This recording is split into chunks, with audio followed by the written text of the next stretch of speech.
Welcome back to Mock the Mock, where we take a look at someone else's mock draft and I mock it, giving my views, thoughts, and opinions. And today, we got a very special mock draft, as we're going to be looking at Mike Renner's final mock draft for PFF. He is going to be taking his talents to South Beach, or he's moving on from PFF.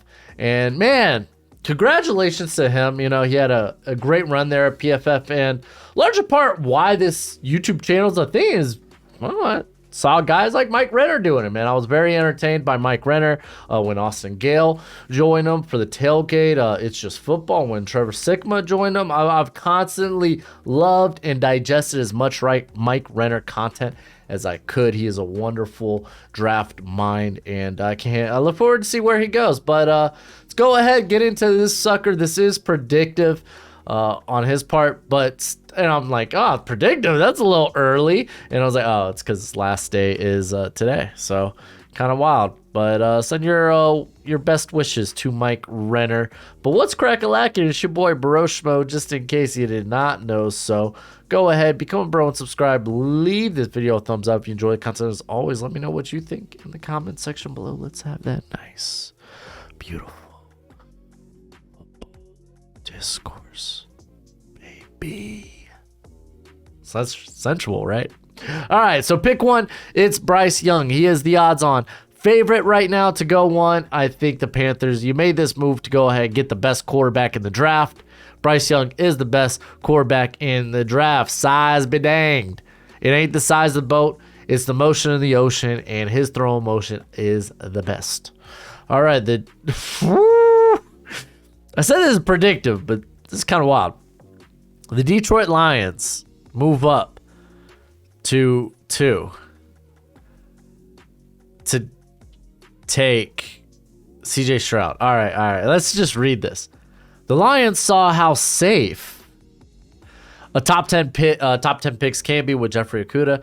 This time they aren't missing out on their possible Justin Herbert, and if the Texans already have their eyes on a quarterback in next year's class, it may not take much draft capital to move up from the 6th overall pick. Stroud's addition gives the Lions the flexibility to move on from Jared Goff's $32 million cap hit in 2024 to go all in on a Super Bowl window.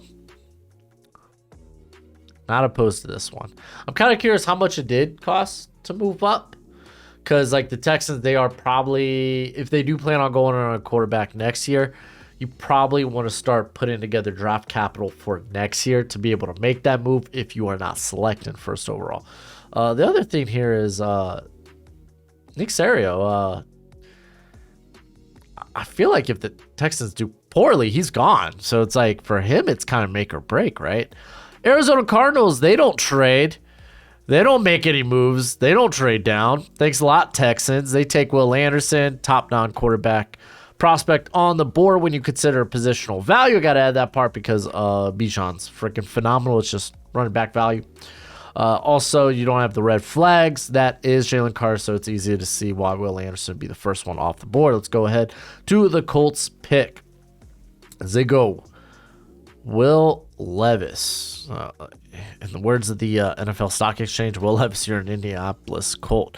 Ballard prioritizes tools more so than any NFL GM, and he has had his choice here of the two uber toolsy prospects. Levis is more battle tested and NFL ready than Richardson, which you can't really argue that's kind of the case. He can easily start right away for a roster that needs it. I ain't gonna lie to y'all, man. If I'm doing predictive, I think I'm taking Will Levis for the Colts, and it sucks. I don't know how you Colts fans feel about it, but like Will Levis gets a lot of hate. He's not a bad prospect. He really isn't. Like there's a lot to like about him in terms of size, ball velocity, arm strength. Coming out of a NFL offense, he's operated the last 2 years, making NFL play calls in the huddle. It's just like you get down to it's like some of the decision making could be a bit better. The ball placement's a bit scatterbrained, so it's like it's those things you kind of got to get over with when it comes to Will Levis. He really isn't that bad of a prospect. I will stand by, though, what I said after my summer evals, that he is big-armed Kenny Pickett. I really feel like that might be the thing. See how Seahawks go Jalen Carter.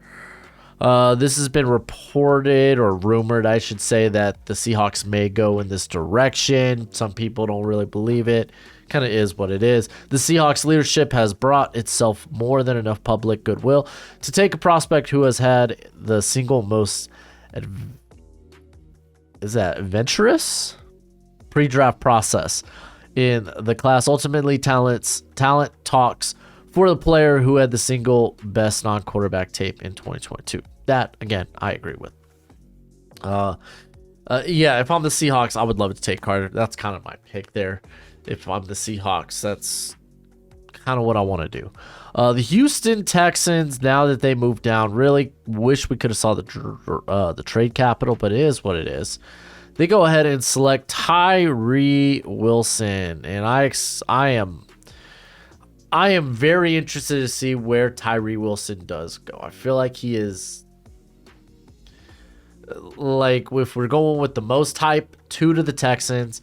If we're going to the least hype, golly, it's hard to say he falls out of the top 20. I don't think that'll be the case, but it's entirely possible. Let's say 21. I'll say 21 to the Chargers. But the Texans get them here. I do think, at least with one of the first round picks, that DeMeco Ryans is going to put his fingerprint on this defensive line. Las Vegas Raiders go Christian Gonzalez. So I'm really curious to see what the Atlanta Falcons do. Is this the Bijan pick, or they're like, we got guys that in here like Huxtable who will vouch for Devon Witherspoon. But I think the Raiders go corner. I really do. Ultimately, when it's all said and done. So let's go see the Atlanta Falcons and Anthony Richardson. The Falcons are assembling an all off the bus team in Atlanta, and Richardson is the final piece. He immediately a tier 1 Russian threat at the quarterback position for the NFL's run heaviest team. Oh, I feel like that can happen. I feel it in my bones that can happen, and I'm curious to see if it does.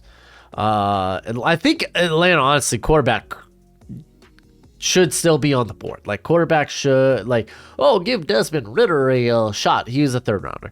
Listen, if we get to this pick and you're staring down Anthony Richardson and even Will Levis, I really have those, I would consider those two. Because that team, they assemble enough parts where it's like, it feels like they might be ready to win now, especially in one of the weaker divisions in the NFC South. The Chicago Bears take Peter Skoronski. I'm fine with that. Duke could play center. If they could play right tackle, and I think I'm A-okay with that. I think he can play tackle. People were like, with his T-Rex arms. Benny Sewell and Sean Slater had T-Rex arms. Some people could just play the position. Arm length, not to say it's not important, but it is something that we've seen matter less and less at the tackle position. And Skoronski can move, man. This guy can move. So for some offenses, which you even make this case for polls that are strictly, it's no, we need guys with 33-inch arms or longer. Not always going to be the case for other teams.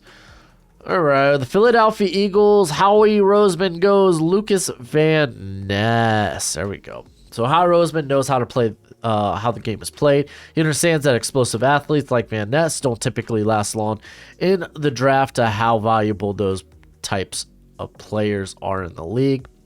So even if Iowa edge defender doesn't fill a need, For the Eagles, he's a long-term value play, which I feel like if the Eagles get stuck here at this pick, and by stuck I mean if they are unable to trade out, then obviously with the quarterbacks off the board, then I could see offensive line or defensive line getting taken with this pick.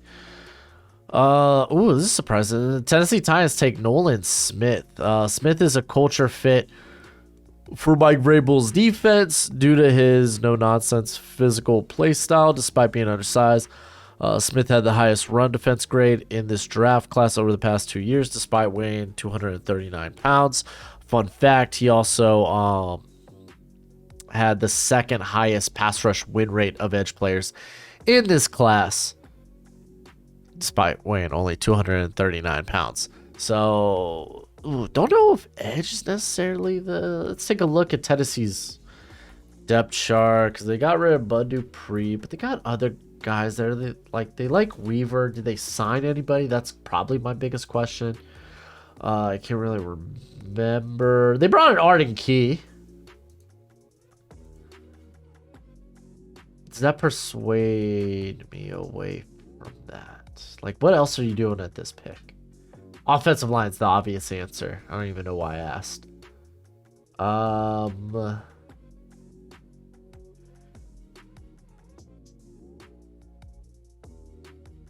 Like, honestly, Paris Johnson, Darnell Wright.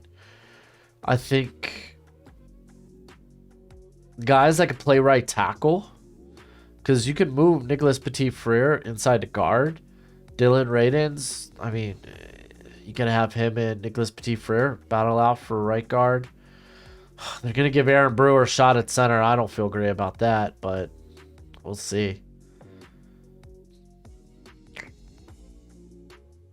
Intrigued. They also brought in Chris Moore, so they got plenty of slot players. So I know there are gonna be people about, what about wide receiver? And it's like, Jackson Smith and Jigba, I don't think is the guy. They have a lot of slot players on the team. Mason Kinsey. You got Chris Moore and Kyle Phillips, all slot guys. Racy McMath is really just a special teamer, so I don't really take him serious as a receiver. They have Reggie Robertson, who I loved a couple years ago, but they need a receiver so bad. So bad. All right. Houston Texans take Jackson Smith and Jigba. I'm not on board with this. Like, let me actually move this real quick. Like, the Texans may not have their quarterback yet, but now they'll have a nice bevy of weapons for whoever becomes the guy in Houston. Smith and Jigba is a high floor slot who can be a focal point of an offense. Yes, and I mean, he's got that after the catch ability that I think this offense wants. But without its quarterback, because like this pick makes more sense if you take Stroud at 2, pairing him up with one of his best weapons back in 2021. I'm not sold on this. I don't know where Jackson Smith will go. I feel like he could go a bevy of spots. I'm not sold that it's to the Texans though, but these are the type of players they like to get. I don't know. Jets, Paris Johnson. Who would have thought they go with a tackle? Sorry, Jets fans. It just makes the most sense. And as far as I know, Joe Douglas is still your GM. The Pittsburgh Steelers move up to 14 to get Broderick Jones. Not the guy I have pinned to the Pittsburgh Steelers, but okay. The Steelers see the run on offensive tackles materialize and make a slight move to get their guy. Jones is physically gifted at tackle as it exists in the class, but he's also likely the most underdeveloped in this group as well. Yeah, I feel like they're going Darnell Wright. I feel it in my bones.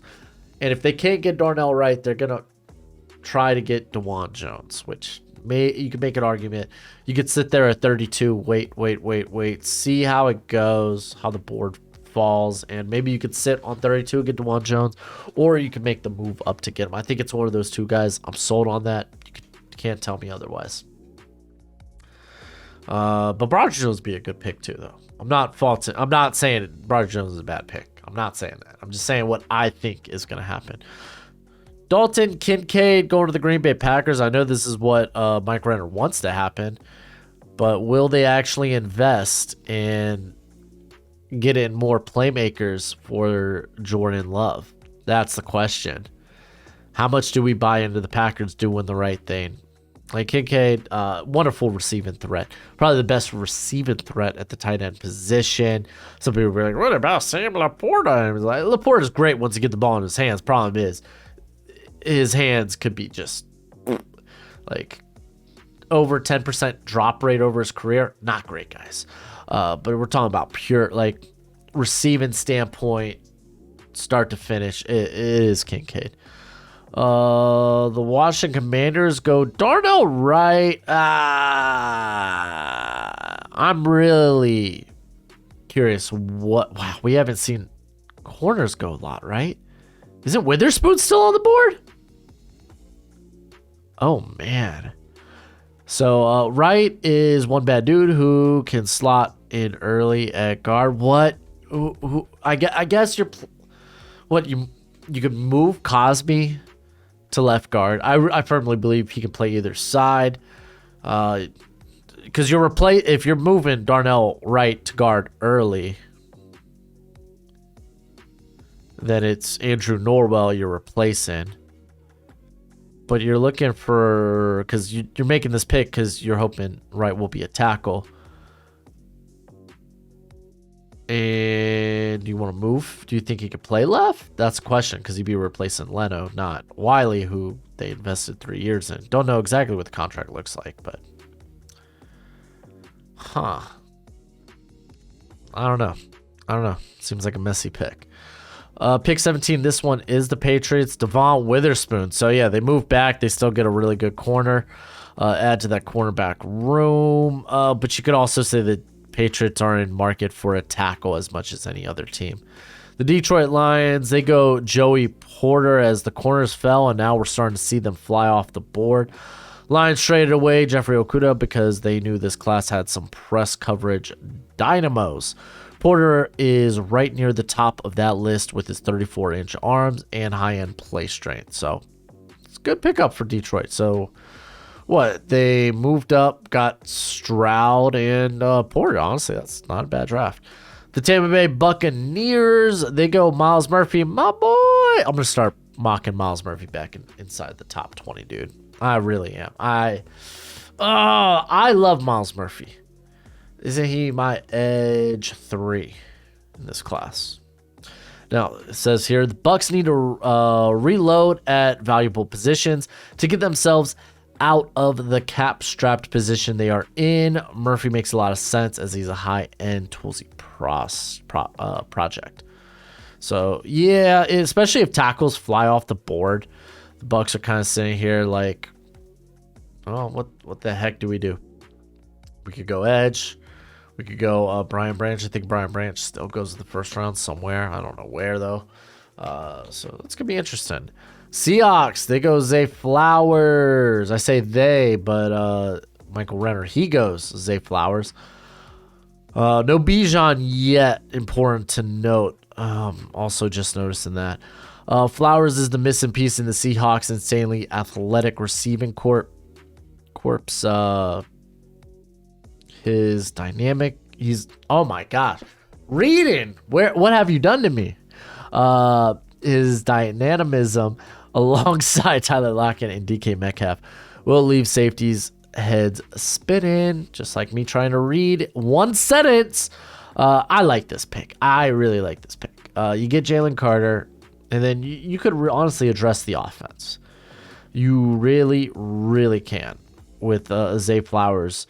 Who could come in the slot, also play on the outside. You can make a case here for also Jordan Addison. And I think that profiles well. Los Angeles Chargers, they get Bijan Robinson. Bijan's going higher this. Don't ask me where, because I have no clue. New offensive coordinator, Kellen Moore, brings a stronger commitment to the run. To running the football than the Chargers have had in recent years. With that comes the best running back prospect we've seen in years.